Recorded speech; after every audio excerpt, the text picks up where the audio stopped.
LA Noire, one of the few Rockstar games we get to play not as the criminal this time, but as a member of the LAPD in a post-war era Los Angeles. The game released in 2011 right between the original Red Dead Redemption and GTA 5 and unfortunately never really achieved the same popularity that those two games achieved, and as a result bankrupted Team Bondi, the developers based out of Sydney, Australia. This is actually a game I never really got around to playing somehow. It's just been sitting in my library for like 3 years now, and I was looking around for a game to play and this one just kinda seemed to pop out of me. And before we get into it, just a word of advice. If you've never played through the game before and you plan on doing it, I seriously advise you to stop watching this video and go play it first, because once you know the answer to a full story or one of the cases in the game, you completely ruin the mystique and allure of the game, and trust me, you're gonna regret it. All of the script is essentially written as I'm playing through each chapter just to really capture my thoughts on some of the cases and the game overall, and I'm gonna be splicing in my 2020 vision perspective the further we get into it. So the game starts off with an absolutely immaculate cutscene, and if there's one thing that the devs nailed in this game, it's the atmosphere and the vibe. The game is set in 1947 and immediately gets you in the mindset of someone in this time. LA's crime department appears to be highly corrupt, and we get to play as the goody two-shoes Officer Phelps. Phelps is an alright enough main character, but we'll talk about him a bit more later. You start off the game as a normal officer who's been tasked to look for a gun used in a murder, and this is immediately off-rip where I notice how dated these controls feel. I'm not sure just watching it does it any justice, but I feel more like I'm driving a human than I am running. But alas, the game gives us essentially all of our tools during this tutorial. In any given crime scene, there are a number of clues and things to inspect hidden that you need to find, and the game gives you an audio cue when you're near one. Once you find a clue or item of importance, which in this case is the gun, we can investigate it further and use it as evidence later. Also, the game tries to disguise this as a reflection of a gun, but it's very clearly a PNG of the gun with the opacity down. Once we have the gun though, we take some initiative and go to the gun store to ask about some recent purchases, and this is once again where the game does a great job at immersing you. There are a ton of these handwritten menus in the game which allow you to look for the information yourself and interact with the information you need, and thanks to this game now, every single time I find something, I tap it twice. We get the name and address of our subject, and we go there to make the arrest where our assailant wants to throw mad hands. The hand-to-hand combat in this game is slightly underwhelming, but is used so sparingly I hardly ever notice it. Our next job is the first formal case where we need to investigate the murder of a shoe store owner who was shot dead in the street. We can question eyewitnesses with a series of choosable questions, and during these questions it's on us to determine if they're A, telling the truth, which is exactly what it sounds like, B, doubt them, which is essentially just calling them out on their bullshit without any evidence, or C, accuse them of lying, which needs to be backed by evidence. Another great detail to add to the immersion is the notebook we keep all of this on as well, and alongside the most sharp goddamn pencil I have ever seen. I also love the fact that if carefully observed, the person's body language and eye contact can be a major clue. Our investigation proves fruitful though, and we get our possible motive and suspect. Edgar Kalu, a jewelry store salesman who happens to be Jewish, and our victim appeared to be quite anti-Semitic, implying some religious motives. Upon being confronted with enough evidence, Kalu just hauls ass and we have to chase him down. Many of the game's cases end with a final interrogation attempting to get a confession, and this is actually where I have my first complaint to make. Anytime you fail to make the perfect analysis of the situation in this tutorial, you have to rewatch the same goddamn cutscene every single time, and this is one of the few games where you can't skip any dialogue. Thankfully this is just for the tutorial, but believe it or not, this is where I dropped the game a few years back, and it's probably just because I'm a lazy piece of shit, I don't know. I feel so bad when Phelps is a dick to other people for no reason, and you can't control it. Like here, he just continues to poke at Kalu for being Jewish, and I just feel bad for the man, to be honest with you. Anyways, however, this concludes the game's tutorial, and it starts to get super good from here on. We get promoted to detectives and get our job within like 5 minutes of being in the office, and we get to drive through our LA for our first time, and this is the perfect time to talk about the driving in this game. Now, if you have a ton of experience with Grand Theft Auto, these might feel a little familiar but clunky at first glance. Trying to take a sharp turn normally felt awful when I first tried this game, but on my second go around it really started to click, especially once I found my handbrake. Also, I'm not sure if it's intentional or not, but the handbrake almost feels essential to learn in my opinion, and allows you to fucking scoot through some of these turns. Alternatively though, you can just hold triangle to have your partner drive and fast travel, which is a fantastic addition. However, if you do decide to drive, I find that in a lot of ways this is an underwhelming, albeit realistic recreation of LA. It's great in just about every single area, and on top of that the render distance is weirdly terrible for 2011. And I have no idea if this is an exclusive issue to the Steam version of the game, but even with the best settings available, there are a ton of lighting issues, and these face models look straight out of Vice City. But enough of that, let's do some detective work, shall we? Our first case in the traffic department is the driver's seat, and it's one of my favorites for sure, maybe even the best in the game. We arrive at the scene and find an abandoned car covered in blood, and it's our job to investigate the scene and find some leads and clues. This is the game at its absolute best. It's not over the top, but it's extremely intriguing. My favorite aspect of this game is getting to make these insane predictions with zero evidence and seeing exactly how close we get it. And I'm quite proud to report on this one, I was right on the fucking money the second I saw the car. As you can probably see here, the car just has an ungodly amount of blood on it, and if anyone lost that much blood, they probably just look like a deflated balloon or some shit. The game sort of leads you around to specific areas, in this case the trunk, which has a receipt for, get this, a live pig. Additionally, the game won't let you miss certain pieces of evidence by putting lettered cards next to some of the most vital stuff, in this case featuring a ceramic pipe and a wallet to identify our victim here, one Adrian Black. A trip to their household reveals a recently purchased water heater and a removed pipe that matches the one found at the crime scene, and it should be damn apparent now that this is obviously a fake death. And our Adrian here, who looks like an off-brand Hank Hill, gets charged with conspiracy and adultery. And going off script for a minute here, I keep forgetting that adultery was like a serious crime at a certain point. And believe it or not, if you're in the States, some of the US states still will put you in fucking jail if someone presses charges for an affair.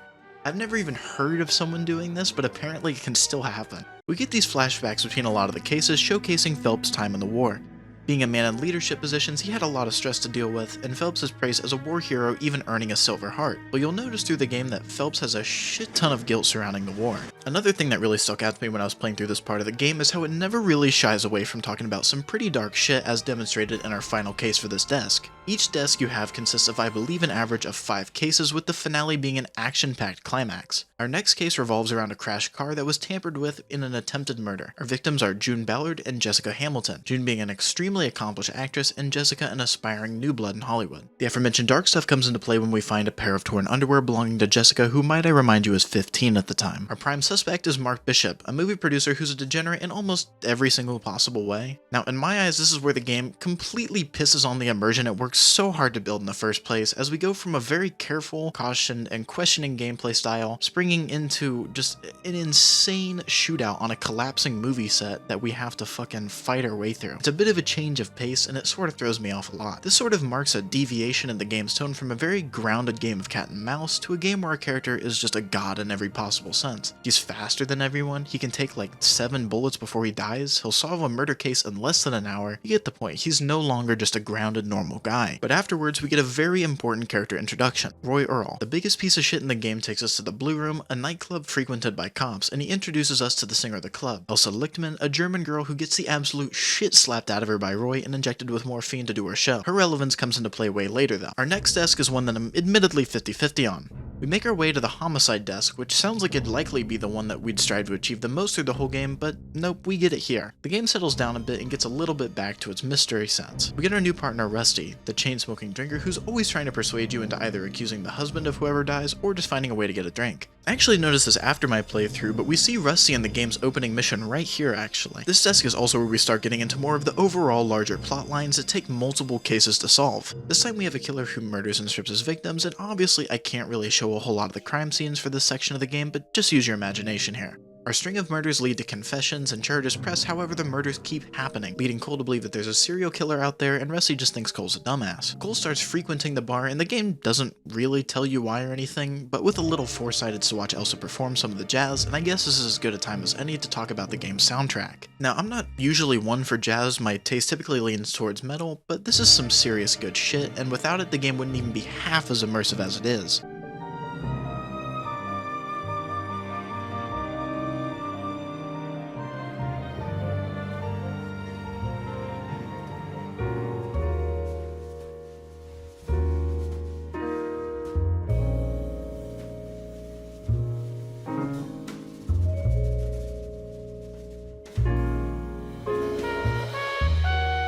This is the type of soundtrack that'll make you want to buy a wool coat and a pipe and pretend to read a newspaper by the fire, you feel me? Sometimes I'll just sit on the main menu and listen to the music. I'm just a huge fan of this overall. In keeping with the positive theme here, I have to say, in a very cool aspect, many of the game's cases are based on real life cases, most notably the Black Dahlia case, a notorious cold case in US history where Elizabeth Short, who's also murdered in this game, was found dead, and where there were no leads in real life, the killer in this game is very cocky and leaves messages everywhere for us to find. But it's also here where I start to notice exactly how rushed and unfinished this game feels. I mean, let's just start off with the game's map, right? While realistic, this map is almost completely empty, and there's nothing to do outside of the occasional mission you'll get called in for, which is just a small shootout. There's no interesting NPCs, and they all have the same 3 fucking voice lines. I promise you, I could quote every single one of them.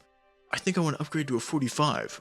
I want to take him down in one shot. It just gets fucking tiring. Not to mention that the game's interrogation mechanic just feels really wrong at certain points. You see, the doubt option in the game, which I mentioned earlier, is a way of accusing people without information or people who are just withholding information, but it wasn't supposed to be there at all. The option was supposed to be called force, a very, very aggressive option. And this is relevant because a lot of the options you get in this game while using doubt can vary from now threatening to kill someone or just doubting their statement. This really starts to create some doubt in your own options when you're choosing it, because now there's a 50-50 when you hit doubt of, either getting, hey, I think you're not telling me something, or B, I'm literally going to end your fucking life. I'm going to end your bloodline right now if you don't tell me what I want to know.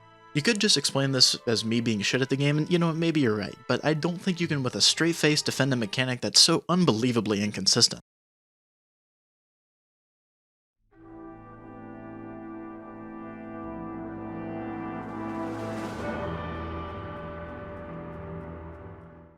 So, again, what brings you out here today?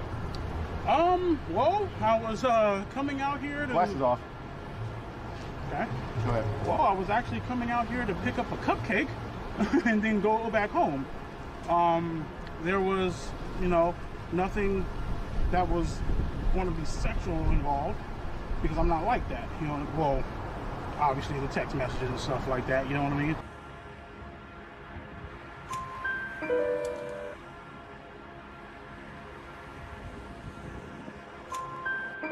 20 minutes, you came 20 minutes to this girl's house when she's home alone to pick up cupcake and go back home. Yep. That's what you wanted to believe? I don't give what you guys believe. It's the truth. I know I'm telling the truth. Okay. The finale of the Homicide case is easily the worst part of the game. I have no idea what Team Bondi was thinking here, but let me lay it out for you. Our killer, who's been framing people for the murders, has begun sending letters toying with the LAPD. One of these happens to be an excerpt from Prometheus Unbound. We start by going to the City Hall fountain, where we find another excerpt which now requires you to decipher it. And I want you to guess exactly how we decipher this. Well, I don't care about you that much, I'll just tell you. We're instructed to use a map to find where we need to go. And normally we'd, find a board with a map on it, or maybe carry around a pamphlet with a map on it, or something like that. But I shit you not. You need to pause your game, go through the menu to the in-game map, and click on the right landmark based on the poem. And get this. You have to exit the map to see if you got it right by an audio cue, and the game gives you no indicator until you do so. This is, I don't know, either insanely unpolished or lazy, and I can't really tell which. And this might not sound horrible until you account for the fact that you need to do this like 6 times. And every single time you have to do this, you have to do some exploring and find the next poem, which makes this the longest case in the game. And your payoff isn't really anything special either. You find your killer in a church, and I shit you not, he mentions nothing about the poems or a superiority complex. He's just like, do you know who I am? And then he books it. And now we get another action sequence, except once again, this case fucking sucks, and we're just sprinting through a maze until we find this guy again. And don't even bother trying to fight him down here. This is a completely scripted event where he can only shoot at you and you can't shoot back. Also, this can happen.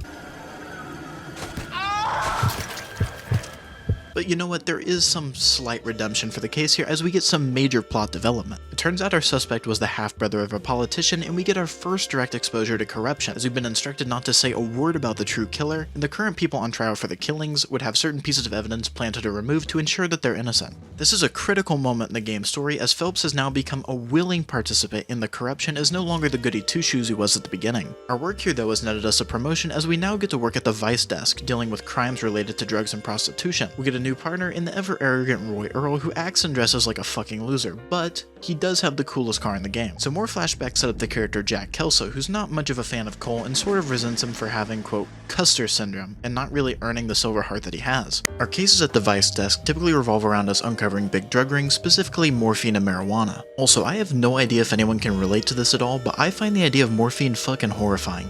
The idea of willingly put one of those painful looking ass needles into your vein, willingly, is just mind-blowing to me, but back to the relevant stuff. The opening case here is actually a massive improvement from our previous endeavor and uses some pretty damn unique puzzles, most notably the AM/FM radio that opens when set to a specific frequency filled with morphine, leading us to an ice factory. I also love the gambling part. The morphine was quite cleverly hidden in the blocks of ice and transported, but from here on, the focus of the game is hardly on the cases themselves and more so on larger plot lines, something I feel that the game feels pressured to do due to its earlier action-focused segments. We investigate a shooting taking place at a bar owned by one of Phelps' war friends, who was shot and killed alongside his musicians. Now, outside of a mentally painful game crash here, we discover a huge supply of BAR rifles and military cigarettes, stuff that almost no one could have brought back without getting caught. We investigate the club the musicians worked at, which also happens to be the place that Elsa worked at. And after what sounded like a horse slowly making its way across the room, this shit happens. The only way you're going to get rid of me is to give me an answer. I fucking love glitches like this, man. I don't know why they're so funny, but they just are. But regardless, Phelps decided to follow Elsa home for reasons he doesn't really give, and for some unapparent reason, he decides to cheat on his wife with her out of absolutely nowhere. Now, some people might speculate that it's due to the fact that he could no longer relate to his wife, but I think that's some fucking copium for a shitty plot point. Roy was outside collecting evidence of what Phelps was doing, and we cut back to the case at hand. Jack Kelso was the prime suspect in stealing a shit ton of morphine that was surplus in the war, and you know, in a game that's so hard focused on you detecting things, the game decides to leave a magazine around that completely fucking spoils exactly what happened instead of having you figure it out yourself. It just rubbed me the wrong way. It's not a huge deal, but it just pissed me off. A collection of Marines that Phelps served with, namely Courtney Sheldon and Jack Kelso, did in fact steal the ship's supply of morphine, cigarettes, and weaponry and sold it all to better themselves while also getting mixed up with the wrong people. Courtney was brought into the station accompanied by the ever-important Dr. Fontaine, Courtney's mentor and med school professor with extremely healthy relations with the chief of police. And just as we're about to pin the crime and get a confession, it seems like the entire game's goddamn budget ran out and the story just starts getting completely random. Roy sends the evidence to Phelps' wife and he gets charged with adultery and loses his job in the vice department, allowing both subjects to go home free. You'll be formally charged with adultery. A criminal cannot serve as an LAPD officer, as I'm sure you're aware. I don't understand.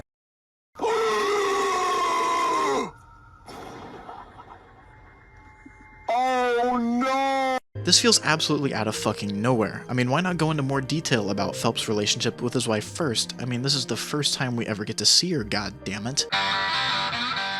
We get our asses all the way demoted to the Arson desk, the final one in the game, and it's alright, I suppose. We do get my favorite partner in the game, Biggs, who's not a fan of you at all in the beginning, and you need to earn his trust. It's one of the few pieces of character development we ever get in the game. Actually, every single person you interacted with treats you very distastefully now, and hey, get this, we get an extra 2 voice lines for NPCs that we only have to hear 70 times, isn't that great? The arson section of this game revolves around a series of house fires intentionally done, obviously, and we speculate it's due to their reluctance to sell their house to a housing development company, but the department constantly discourages any investigation into said company. These final cases are substantially more linear than those featured in the rest of the game, and this is partially due to the very forced angle of this was done by the same people sort of deal. And as a result, every single crime scene, with one exception, revolves around us talking to the coroner, checking the water heater, finding a fucked up regulator valve, and then trying to connect some dots. The families of these houses that burned down all won free vacations. Those that went on the vacation survived, but those that didn't all died in the fires. The firm giving away these trips is called Elysian Fields, and that's an important name, so I wouldn't forget it. Elysian Fields is owned by Leland Monroe, the partial owner of the Suburban Redevelopment Fund, a company set on developing new properties. Phelps can't really prove shit, and your higher-ups are always on your ass constantly.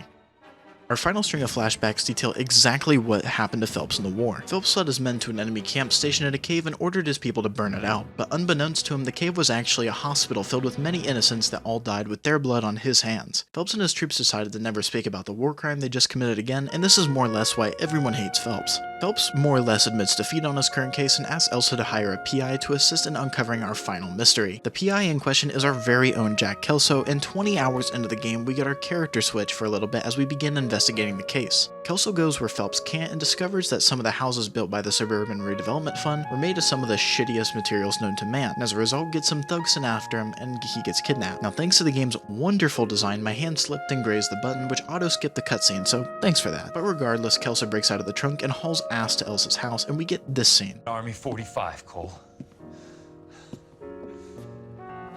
I laughed my ass off when I saw this because I thought this is how Kelso fucking died, and this was his final line. I mean, who the fuck wrote this dialogue, dude? Jack wakes up and just turns into an unkillable god, surviving multiple shootouts and even does a full-scale raid on Monroe's mansion, which, despite being a really cool mansion, just broke every slight amount of immersion you could have ever had. Jack Kelso. That's my opening negotiating position. This mission is the start of the final act of the game. It turns out Dr. Fontaine is also actually Elsa's doctor and decides to knock her out, but the second that she gets knocked out, Fontaine gets choked to death and the unknown assailant kidnaps Elsa. And to add insult to injury, a newspaper shows us that Fontaine also killed Courtney, the man who looks up to him, just to cover his own skin. The scheme they are running here is actually pretty cool in my opinion. Fontaine would use his connections to buy the houses, Monroe would build replacements, and then they would burn the houses just to get an ungodly amount of money from the insurance.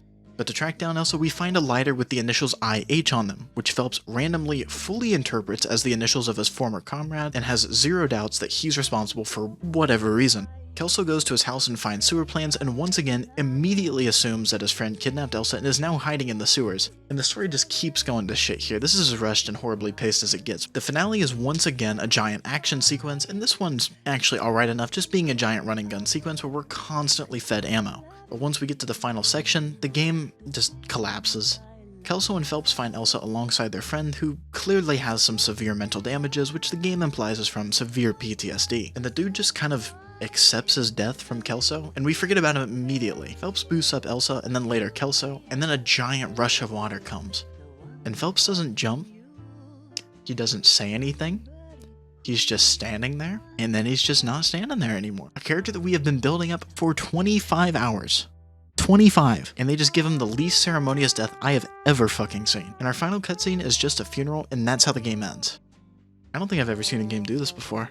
The game constantly goes up and down in quality, and just at the drop of a hat, the game's writing just goes to the shitter, man. There's almost zero post-game content after this too, meaning there's no reason to boot the game up past this. This really leads me to believe that this game is unbelievably rushed. There's even 2 cut deaths from the game being burglary and fraud, and everything considered, it's no wonder why this game is a failure outright, selling less than 3% of the sales that GTA 5 had. The game also cost $50 million USD to produce, and alongside some workplace allegations, ran the studio straight into the ground. Overall, I think this is a gemstone that Rockstar began to make, but forgot to polish, and I can't with a straight face say that this is an amazing game. But what I will tell you is that this is an amazing idea for a game with an amazing atmosphere, and an unquestionable vibe that, if revisited, could be one of the best games ever made. But in its current state today, I'm going to give the game a 72% C. Alright everyone, if you managed to make it this far and you want me to cover any specific games, do let me know in the comments. And being a small channel, a like and a sub would be unbelievably helpful, but I can't make ya. And with that, I'll see y'all in the next one.